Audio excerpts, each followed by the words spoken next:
Nature isn't trustworthy completely.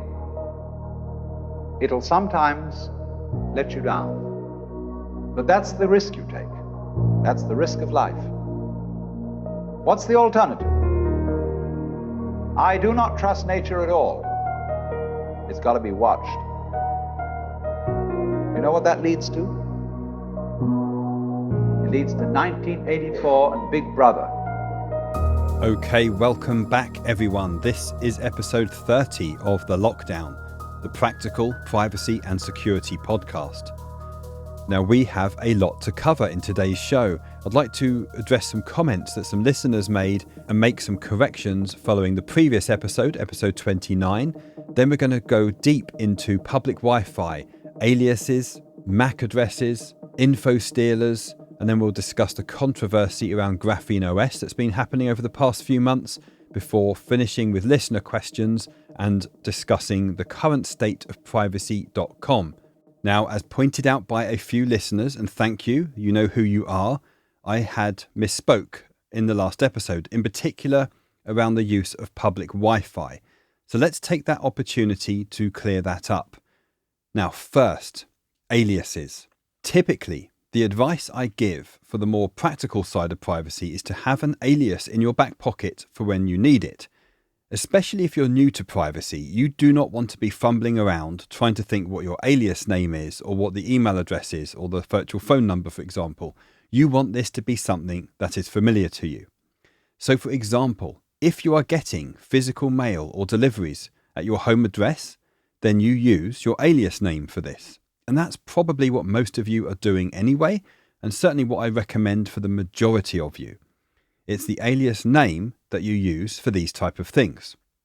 Now, let's not overthink this. I don't use public Wi-Fi much at all, but there are times when it's convenient or even necessary to do so. When connecting to public Wi-Fi, it is much preferred to use the smaller, independent coffee shop that just has the Wi-Fi password printed on the counter than these captive portals that ask you to log in or register. Now, these portals are typically operated by Google and AT&T, so we can be pretty much sure that this information is going to be shared or sold or end up in a data breach somewhere. Now, as one of my listeners correctly pointed out, you don't need to use your primary alias when prompted for Wi-Fi sign-up. And as they pointed out, you can just put some junk email address in there, which is very true. And for most people, you certainly don't want to be using your primary alias that you use with your real home address for deliveries and so on to be associated with things like a coffee shop or Wi-Fi portal. That said, if that did get out in a breach, I don't think it really matters. It's not your real name. No one cares. However, what I neglected to mention in the last episode is I actually have multiple alias names, which is probably beyond the scope for most, as it could be seen as a bit extreme, but let me cover this anyway. I have an alias which I use only at Starbucks, and this is the same one for their app as well as Wi-Fi. Now, in reality, I know that the Wi-Fi that they use is provided by Google, so I don't think the email address is associated between platforms. However, I do use a particular alias which is unique to them as a bit of an experiment. Now, I've been using this alias for several years now already. It hasn't come to fruition yet, but when there is a data breach or a leak, for me it's interesting to know if this alias was shared anywhere. Now, this is not a recommendation. This is more from my own curiosity. Now, I'm probably sharing too much here, but I'm going to tell you anyway. Now, I have a custom domain which I registered on an entirely separate Namecheap account, and I've associated it with a 33 mail account. And in fact, it's this account just for this domain, this purpose. So this is the domain name I use primarily to trace breaches. For example, have I been pwned and dehashed? They're two such places that I will search this domain name to see if those breaches contain any of these aliases. Now, Starbucks is just one example that I use that domain for. There are others, but let's just focus on Starbucks for the moment. I have one alias for Starbucks Wi-Fi and one similar alias for the Starbucks app. So let's say my alias name is John. Well, one of those aliases is john.s@ and then the custom domain, and the other one is just john@. Now, this is completely unnecessary for most people, but for me, one of the reasons I like to use aliases is when there's a breach or a leak, or any way that data is exposed, I like to find out where it came from, or at least who shared it. And 33mail, I don't think is something I've mentioned before, so let's just take the opportunity to expand on that. And I do want to be careful here because I've already had feedback from listeners that are new to privacy, and they say that having fast mail, multiple Proton Mail accounts, simple login, and then if I add more, it just gets very complicated, and in a way it creates more friction, especially those that are new to privacy, or perhaps you have friends or family that you're just making this too complicated. Now, 33mail is free, and when you sign up, you can get a custom alias. So, for example, you could have john@, then it's a random string of numbers and letters, .33mail.com. Now, with the free account, you will not be able to send replies. This is purely to receive emails, click verify, that type of thing. Now, if you want to pay $1 a month, you will get their premium plan. And this gives you one custom domain, which is what I do, and up to 20 replies, as well as email support. They also have a pro plan as well, which is $5 a month. You get 5 custom domains and 100 replies. However, I just use the free account for most things, and then the $1 account for this custom domain that I mentioned. All right, so for alias names on free Wi-Fi, I want to reiterate again that you really want to be using Wi-Fi that does not require sign up at all. But when you are prompted through these portals, you can just use anything. In fact, you don't even need to receive the email in most cases to verify. And if you do need to receive it, then you can use 33mail.com, or even better, there are numerous temporary email providers. If you just search for temporary email, you will see hundreds of results. Just pick one of them and use that, because you're probably never going to use that again anyway. So that's aliases. Now, the next topic that was pointed out by my listeners was MAC addresses. And I've received a lot of feedback about this, so this one definitely deserves some more attention. Now, for those that contacted me, you are quite right to point out that Graphene OS does indeed randomize the MAC address each time it connects to Wi-Fi, and this is by default. This is one of the reasons I absolutely love Graphene OS. And to be fair, Apple also does this. And you have to give them credit. They've implemented private Wi-Fi addresses, which is enabled by default, and essentially gives you a unique MAC address per SSID. And that is actually one of the small differences between Graphene OS and Apple. So to be clear, with Apple devices, when private Wi-Fi address is enabled, which again, it's enabled by default, your device will generate a randomized MAC address, which is unique for each network or SSID. Now, there is an option to put this into rotation mode. Now, this is wording directly from Apple's website, and this is what they say. When set to rotating, your device uses a private address that rotates to a different private address every 2 weeks. Your device chooses rotating by default when joining a new network that uses weak security or no security.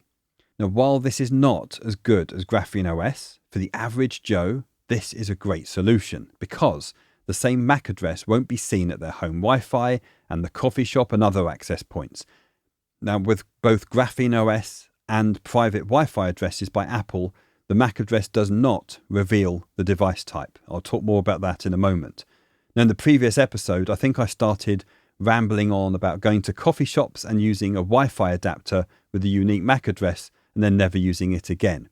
And I think where I was going off on a tangent here was thinking back to the first pilot episode of Mr. Robot, where he says he uses the coffee shop Wi-Fi because it's one of the few in the area that has gigabit speeds or something along those lines. Now, if you are doing very bad things, such as buying or selling illegal drugs on tour, then I do not think relying on private Wi-Fi addresses on an iPhone is going to cut it. Honestly, you probably wouldn't be using an iPhone for that anyway, or I sincerely hope you're not. Now, let's touch on the differences again between the randomized MAC address on Graphene OS versus Apple's private Wi-Fi address. So I've just logged on to my Wi-Fi access point at home and I can see my Graphene OS device is connected. It does not tell me what device type it is, because it cannot work that out from the MAC address alone. This is exactly what you would see with private Wi-Fi addresses on an iPhone. Without MAC address randomization, by the way, it would be very easy to find out whether it's an iPhone or Google Pixel or some other device. And that's because a portion of the MAC address, that's the first 3 octets, would typically reveal the hardware vendor. This is called the OUI, or the Organizationally Unique Identifier. And this is what identifies the manufacturer. So if I look at my MAC address using a MAC address lookup tool, and there's a few out there, the ones I use are maclookup.app or OUI.is. I'll put the links in the show notes. It can't work out the vendor. It just doesn't know that my GrapheneOS device is a Google Pixel device, for example, which is great. This is what we want. Now, if I turn my Wi-Fi off on my GrapheneOS phone, and then I turn it back on, I immediately see that it's created a brand new randomized MAC address. And this is the difference with private Wi-Fi addresses with Apple. If I do the same thing, if I turn my Wi-Fi off or restart the phone, leave the house, come back, whatever the scenario, when I come back to that same Wi-Fi, it's still using the same MAC address. Now, I wouldn't put it past Starbucks Wi-Fi, which is provided by Google or any other Wi-Fi provider for that matter, not to be collecting telemetry on who's connecting to the network across different locations. But whether you're using iPhone's private Wi-Fi address or GrapheneOS, you are mitigating against that. Now, technically, is it possible that you could have each coffee shop location having the same BSSID? This is the basic service set identifier. In other words, having the same access point MAC address. That would trick iPhones into thinking it's the same SSID. And then it would obviously have the same MAC address. I think, yes, technically that's possible. Is that likely? No, that's very unlikely. That's not a threat model I am even concerned about. However, and this really goes past the practical side of privacy, but let's just touch on it.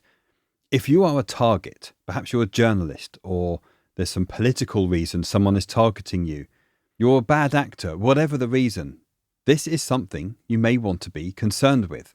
And that is something that GrapheneOS does mitigate against. Now, am I buying or selling drugs on Tor? Absolutely not. But I talk about the invisible net, as I did on episode 3 and briefly on the last episode. I do not want to be associated with any illegal activity that could be happening on that particular Wi-Fi.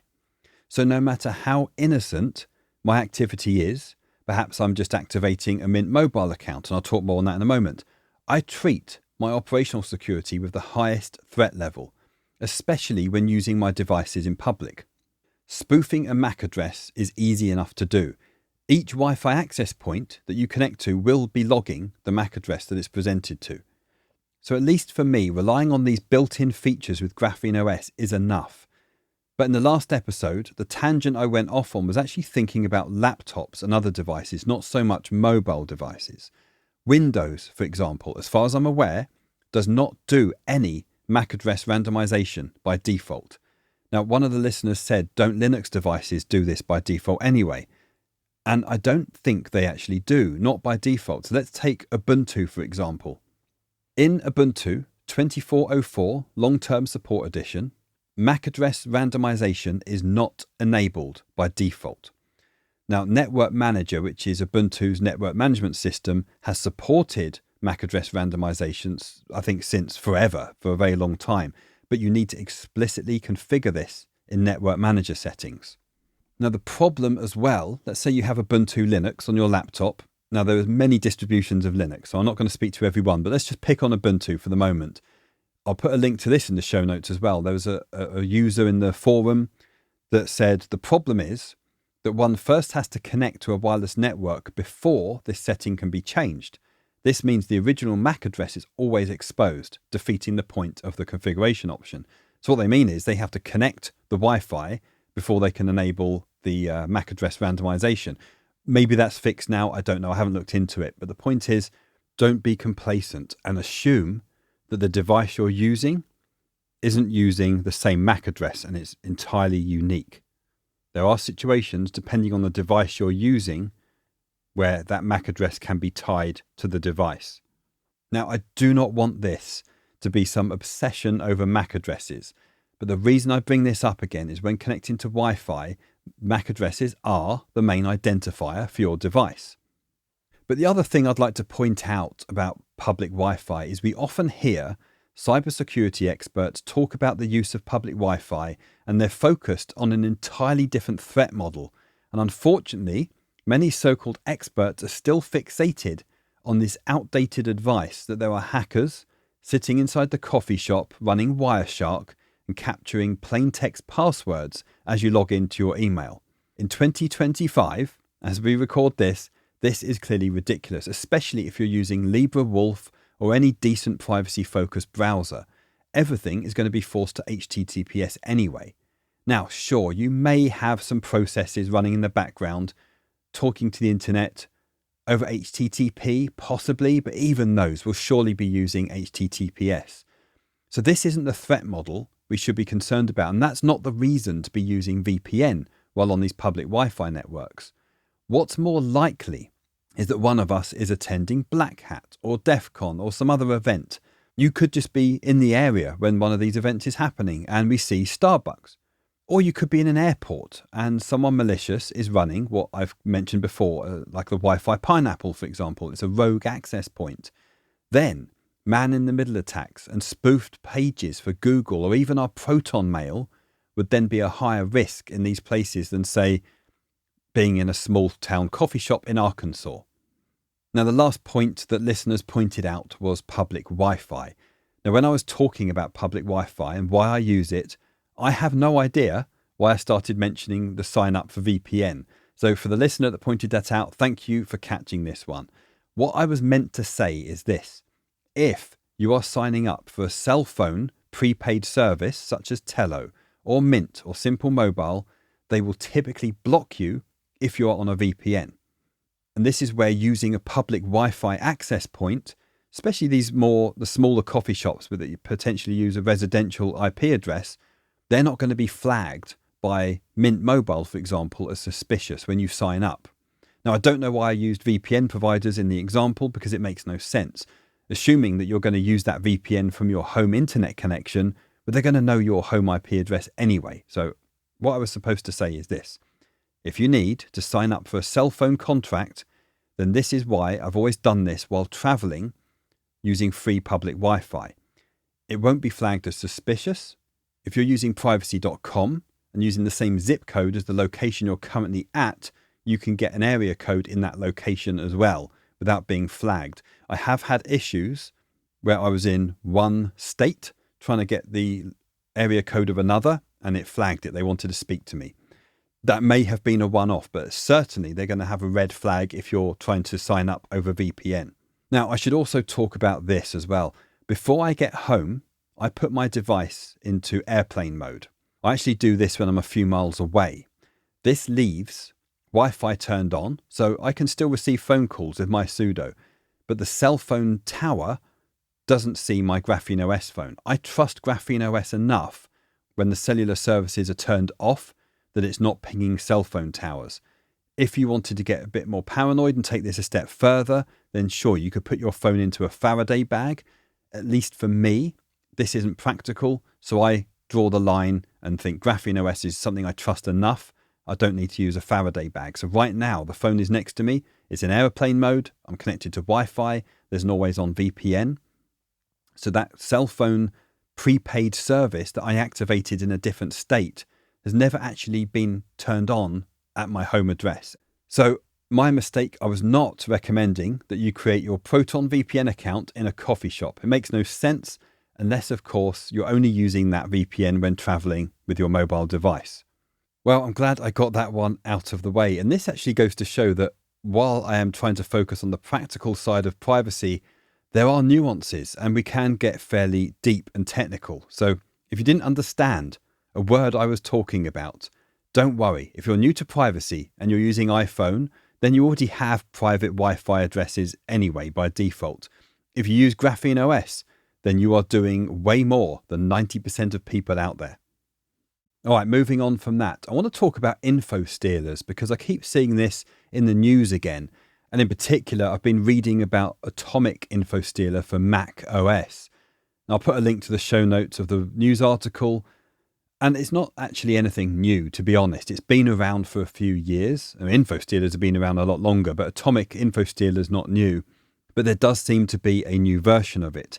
Now, the cybersecurity industry is calling for actions such as restricting software being installed outside of the App Store.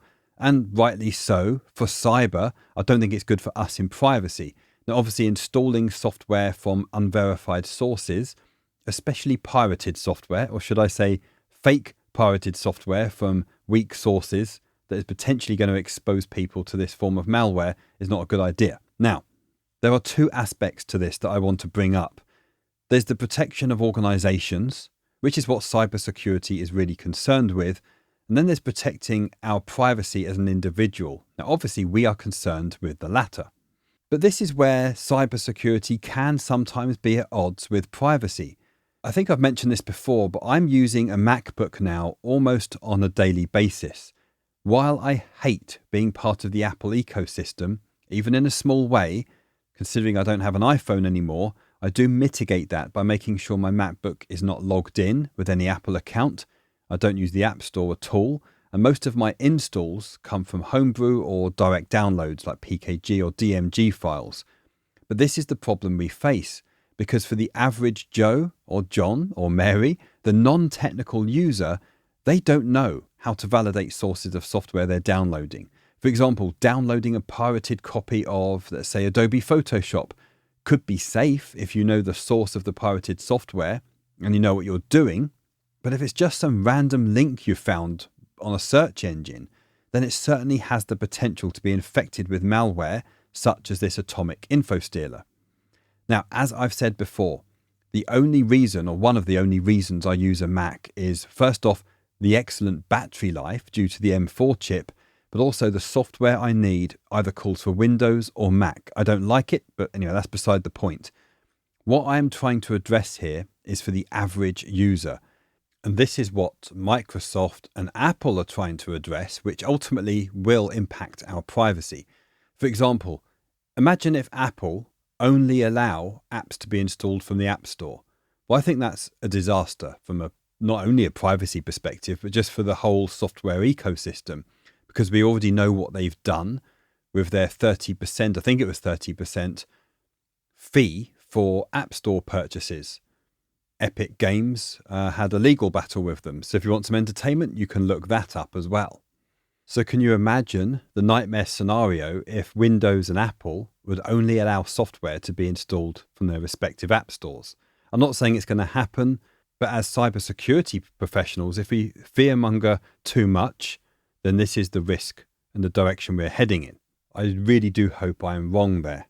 This is why one size certainly does not fit all. And I think as far as you and I go, and listeners of this podcast, we need to go as far as we can towards using Linux, whether that's Pop! OS or Ubuntu that I was talking about earlier, or some other distribution.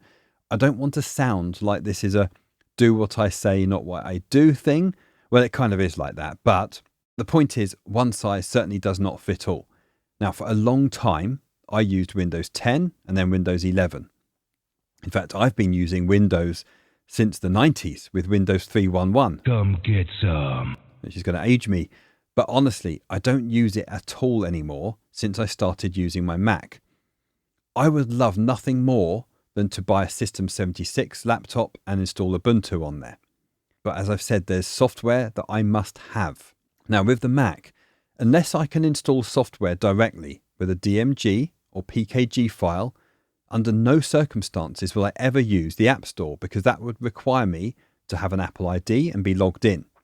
Now with Windows, as you know, I used to use SimpleWall. Now I use Little Snitch, and the reason I do that is I want to block as much as possible, so to limit how much Apple is talking back to the mothership with their telemetry.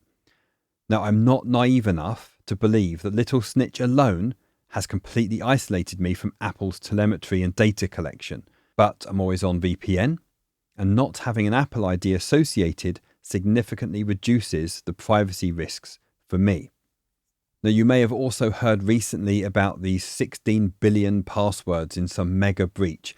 And it was actually a collection of infostealer logs that have been consolidated. Some of the news and headlines reports of this have been quite misleading, saying that it was the largest data breach in history. That's not entirely accurate, since a data breach would imply that the data held by organisation has indeed been breached. So this is not the traditional breach that an organisation of, say, a healthcare organisation. This is more of a collection of infostealer logs.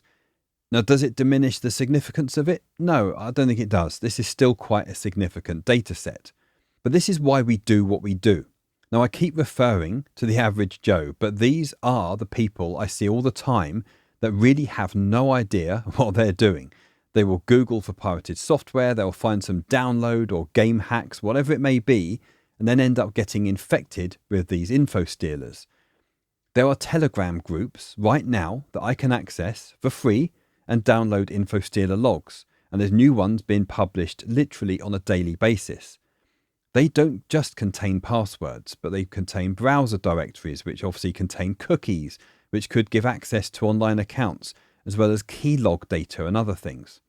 Now, could infostealers target KeePass databases, for example? Yeah, absolutely they could.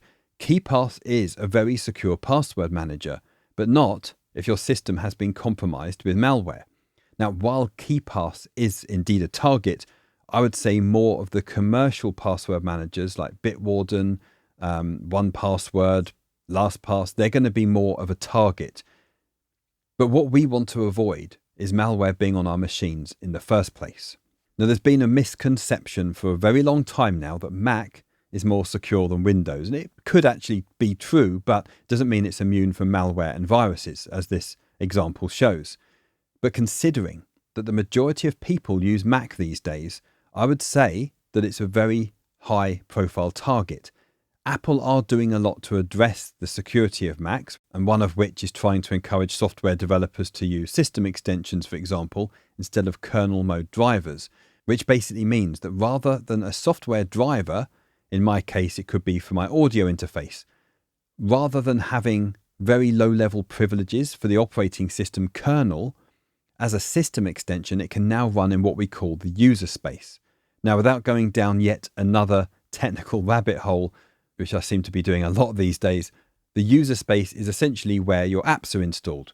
But there are certain drivers or software that does need kernel mode privileges. Now, one such example, which was with Windows and had been in the headlines not too long ago, is that of CrowdStrike. This is the endpoint detection and response software. Now, you might have heard that airlines got shut down and it impacted businesses all around the world. But in order to defeat malware, which is likely to be running at the kernel level because it wants the lowest level privileges possible, you certainly could not have EDR software running at the user level. It would be very unfair that malware is obviously got that low level operating system access, but your antivirus or endpoint detection response software is just running at the user space. So you've got to have some very deep and low level access to the operating system.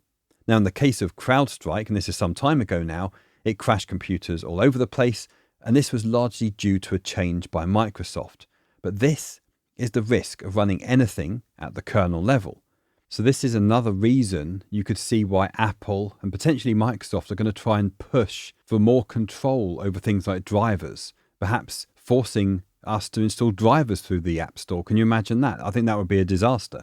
Anyway, I don't want to be all about predicting doom and gloom, but I think because of this hype that the cybersecurity industry does a bad job of, it's giving ammunition and fuel to Microsoft and Apple to really retain even more control. I just hope I'm wrong.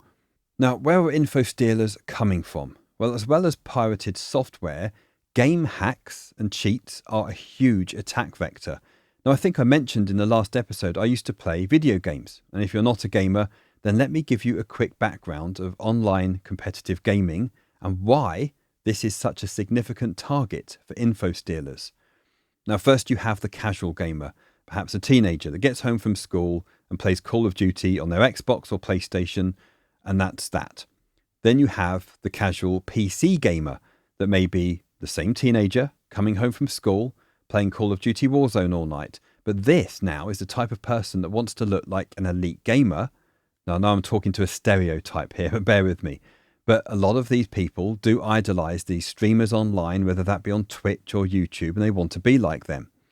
So these are the ones at the highest risk because they're looking for game cheats that are online and they're installing them to give them an advantage. Now, many of these free game hacks or cheats will operate at the kernel level to give the player auto aim. They can see through walls, that type of thing.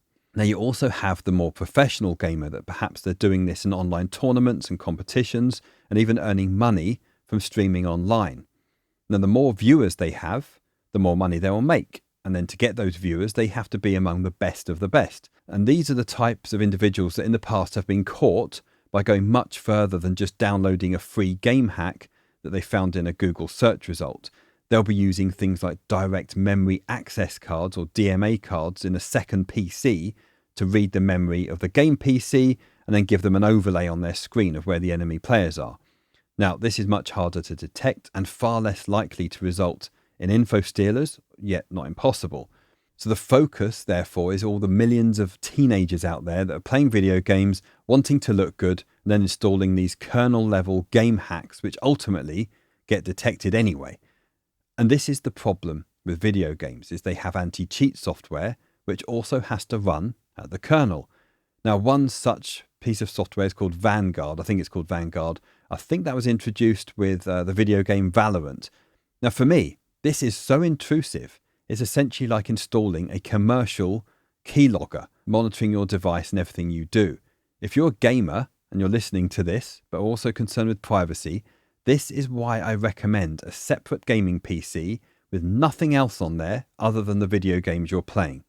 Or worst case, dual boot with 2 SSD drives, for example, one for your primary operating system where you do all your college work or your productivity work, and then the other one purely for gaming. Coming back full circle here, this is why we in the privacy community are not going to get infected with such malware. We are going to maintain separation between video games and our productivity apps, because it's not just if you're installing game cheats or not, but it's how intrusive the anti-cheat software of these games are now in trying to detect these game cheats and hacks. Now also, I typically don't recommend running antivirus software. I think our user behavior is far more powerful versus the risk of running antivirus software. At least on Windows, Windows Defender, I believe, is good enough, but it's the user behavior that really determines whether you're going to get infected or not. And to address the misconception that Macs don't have viruses or malware, I think we've already done this, but that is entirely wrong. Now, I'm not just making this stuff up. I think it was 2017, 2018, something like that. Kaspersky came under scrutiny after reports emerged that its software allegedly helped exfiltrate NSA hacking tools from an employee's home computer. Now, Symantec Norton also had multiple serious flaws over the years. In 2016, Google's Project Zero disclosed critical vulnerabilities that allowed hackers to execute code on target machines simply by sending the malicious files to Symantec. No user interaction was required. 2019, Trend Micro. This was a Mac App Store issue, I believe. They were caught exfiltrating users' browser history to remote servers without clear disclosure. Effectively, this was malware, or spyware in this case, masquerading as an antivirus tool. I don't trust antivirus software, certainly not from these third parties. I think was it ESET was another one. You can just search for this. You will find dozens of examples. And these are very real examples. Remote code execution, privacy violations, and the list goes on. So the antivirus software is not for me. But all of this talk of kernel drivers and user mode is what Apple are focusing on. They're trying to restrict software from needing kernel level access at all. Now, I think this is a double-edged sword. And let me give you an industry example. Many ransomware groups, for example, will often target VMware servers in organizations. Now, the reason being is VMware ESX does not allow for antivirus or any endpoint detection and response software to be installed. And there's a good reason, as well as a lot of history behind this. And that's because VMware ESX is a custom operating system, a bit like Linux, which is highly efficient for running production virtual machines. Now, I'm not talking about VMware Workstation, which has Windows underneath it. I'm talking about VMware ESX, which we'll call a Type 1 hypervisor. In other words, it is the operating system itself. But this is not going to stop ransomware groups from running undetected in these VMware environments. That's why it's such a target. They can hide pretty much in plain sight. Hence, we are seeing this proliferation of VMware as the target in ransomware. Now, I know this is a big topic because we've gone from infostealers to the kernel versus user mode, but these are all aspects we need to understand. Okay, now normally I would save this section to the end because it relates to an email I got from a listener, but I think it warrants its own section in the episode. So let me break down what's been happening with Graphene OS, because I think this does directly impact any of us that relies on Graphene OS for our privacy and security.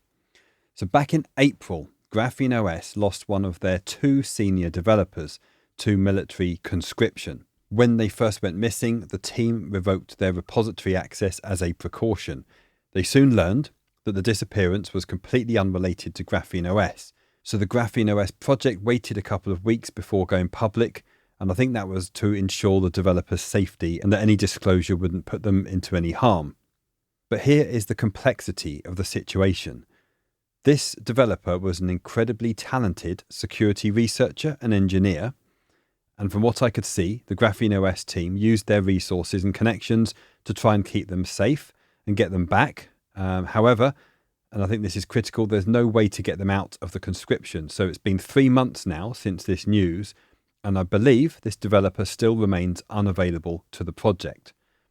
Now, the Graphene OS team has been deliberately vague about this developer's location, and rightly so. I don't think we have any interest in that. Now, I'm sure many of you would share my sentiments here that we want that developer to be safe and would love them back on the project. Now, while the Graphene OS project has a number of developers that work on Graphene OS, they are not all full-time. So I think losing one of their 2 senior developers is quite significant. Now, for the practical privacy implications, despite losing this developer, Graphene OS development and updates have continued and seems to be continuing. And looking at the release notes this month, they're maintaining their aggressive update schedule, and also their port to Android 16 was successful. In fact, I'm holding my Graphene OS Pixel 8 Pro in my hand now, and it's indeed running Android 16. However, they're facing unprecedented challenges from Google, and this is the spanner in the works. It seems that Google has stripped out critical components that developers on custom ROMs have relied on for years. Now, it did seem that Graphene OS had some insider information back in April, so they had a heads up on this. Now, the Graphene OS team believes that this is Google preparing for a potential antitrust-driven breakups. So if Android gets split into a separate company, it's likely that Google would want to retain control over Pixel devices, which will make it significantly harder for alternative operating systems like Graphene OS to run on their hardware. So this has accelerated Graphene OS's timeline for hardware independence. I think it's safe to say that we're all, including the Graphene OS team, under the assumption that future Pixel devices might not meet their requirements or even support in running another OS. Now, creating devices that would meet these security requirements would cost millions of dollars. But it seems the Graphene OS team do report having substantial funds available. How substantial? That remains to be seen. Now, Graphene OS supports all modern Pixel devices. That's from the Pixel 6 through to the Pixel 9 Pro. So I had a listener question about this. As for Pixel 10 and beyond, I think the future is uncertain.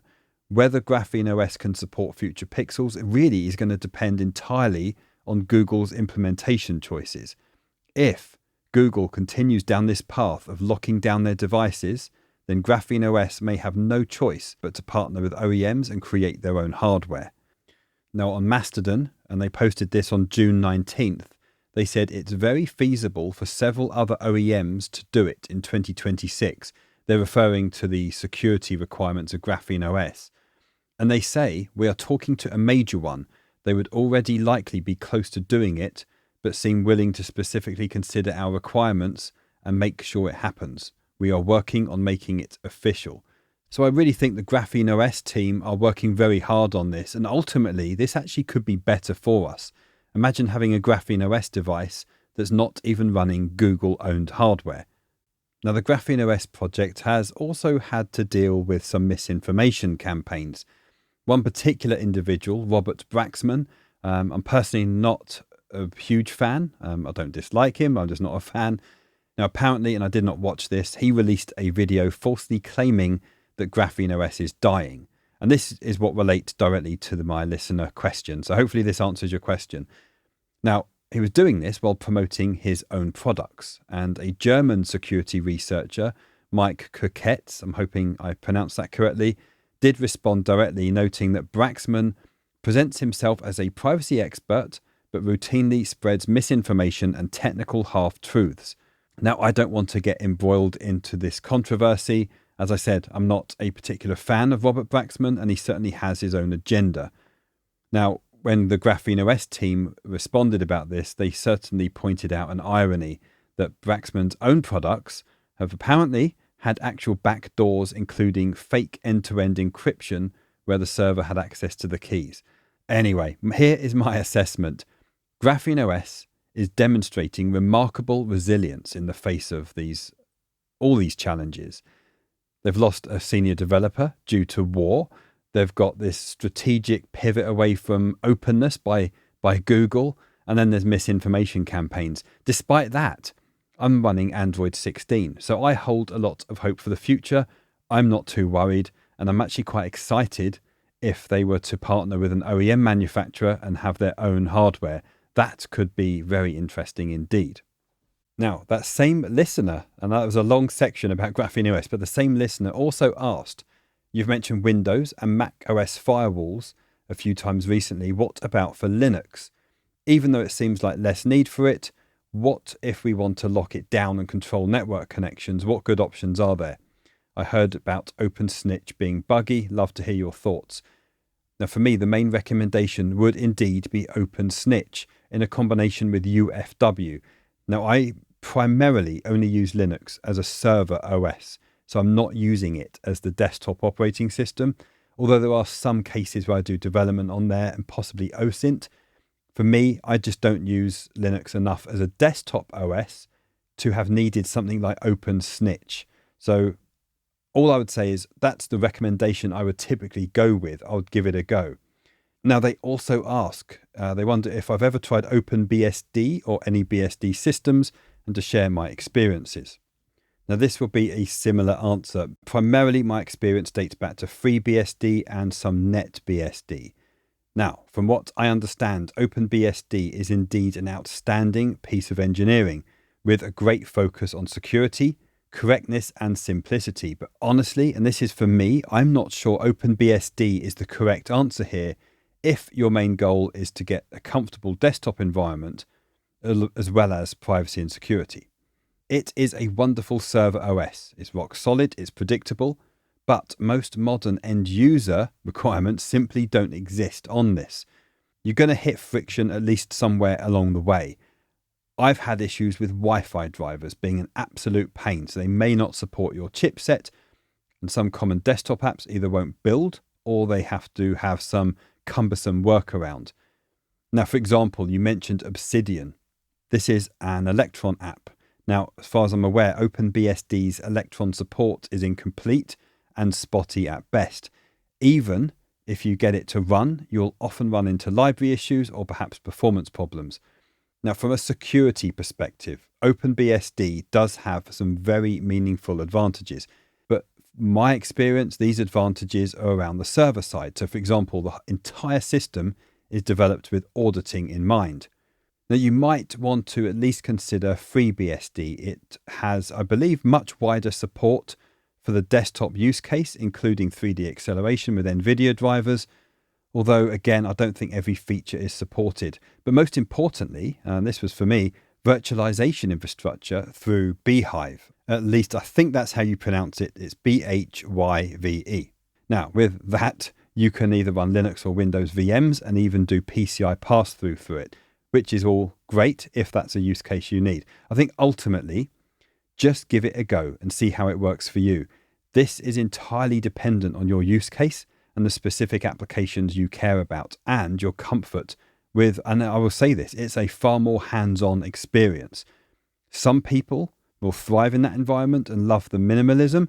So if you try it, do let us know how you get on. Now, for me, if I could use any OS I like, I would stick with one of the BSD variants for servers, probably OpenBSD, and then use Linux for the desktop. It would probably be Pop! OS or Ubuntu. I'm not close to others, but they are the ones I'm probably the most familiar with. And I think Pop! OS probably has the best support out of any of them, although it did not run very well on my Lenovo Legion. So that's now sitting in a corner looking very sad. But again, I think OpenBSD, FreeBSD is in a class of its own. So if you try it, please do let us know how you get on. I'll be very interested to hear, especially as you're using it as a desktop OS. Now, if you don't have GrapheneOS and you still run an iPhone, please don't worry. And I want to read you a post on Mastodon by the GrapheneOS team, because if I just say this, no one's going to believe me. So this is going to support my own feelings here. And they say the following: iPhones are far more secure than the vast majority of Android devices. Only Pixels are currently competitive with them. iOS is far more secure than nearly all options. Stock Pixel OS and Android open source project itself aren't far behind iOS, but iOS is at least a bit ahead. GrapheneOS greatly improves security. iOS has areas it does better even than GrapheneOS, but we think GrapheneOS is more secure overall, especially against real exploits. And this is a really valid point, because sometimes the privacy community, myself included, can go on and on about GrapheneOS. And I will still stand by the fact, for me, for my tolerance level around privacy, GrapheneOS fits my lifestyle perfectly. I don't want to be tracked. I don't want an account to install apps. And yes, I could do that with a stock Android device, but then I'm sacrificing significant security features that GrapheneOS provides. If you still have an iPhone, and perhaps you cannot afford to buy a Pixel device, there is nothing wrong with that. That's absolutely fine. Now, honestly, if you're thinking what I'm thinking, all the topics from today's show so far could be from a movie, perhaps a reboot of The Bourne Identity. It's crazy, the world we're living in. We've had a developer having this conscription to war. We've got controversies going on. We've got infostealers, antivirus software acting as spyware, and what else? And a whole 20 minutes talking about MAC addresses. So let's change the subject to privacy.com, who are the sponsor. No, I'm only joking. They're not the sponsor of today's show. Going back 4, maybe 5 years ago now, privacy.com rebranded to Lithic. And obviously they still have the privacy.com brand, but that is solely focused on the consumer markets. That's you and I. Now, the reason I bring this up is Bo is obviously scaling the company, potentially making Lithic the provider for virtual and also physical card payments. So maybe this could lead to other alternatives to privacy.com. I don't know. Who knows? But the reason I bring this up is this. I have a family member that was using privacy.com quite aggressively, which is very good for their privacy. But their bank card, the funding card, expired. They changed it. They've updated it to the new card, and they have been without privacy.com. It's been suspended for over a week now. Privacy.com couldn't take the payment. They're a paying user. They pay $10 a month. I think they use it enough that they get more than that back. As I do, I pay $10 a month as well. But because the funding card expired and they didn't change it in time, they couldn't take the $10 and there were some denied transactions. And now they're in this limbo period where they're saying that the funding bank has an issue. But I think that's actually outdated information because the card changed. And even though they've updated it, their account is still suspended. The biggest problem I have with privacy.com is the lack of telephone support. You are reliant on just sending them a message and waiting them to get back to you. I have many listeners from all around the world, and every one of you has asked me, what are the alternatives in my country? But I also wonder if this temporary suspension, even though it's been a week, so I'd say it's a long-term one now, is also partly due to the bank. They obviously don't like not being able to see all these transactions. And it could be they've blocked that merchant because of so many declined transactions. I don't know. But we do have in the privacy community an over-reliance on privacy.com. As much as I am a big fan of it, I also get very nervous because if you're relying on it to pay your utility bills, you've got to be on the ball very quickly if there's an issue and have a backup to swap that out. And I don't think it's realistic, not for most of us anyway, to have a stash of prepaid Visa gift cards in the drawer just in case it's needed. That would be nice, but that's not something I have, and I'm sure not many of you have that option either. So I don't know the answer, I'll be honest. My sudo had an option for virtual cards, but for me, the charges and the complexity of it was just something I wanted to avoid. I really do wish we had another option, and perhaps Lithic, which is now the company behind privacy.com, is the answer to that. Who knows? And this is something that I'd like to address on a future episode. Okay, I think we'll wrap it up there. Now, before I do, I want to thank my Patreon supporters once again. Your contributions really do help to support this show. Now, as a reminder, there is also the Matrix community. So if you have not joined the community yet, go and search for the Element client. That's my suggestion.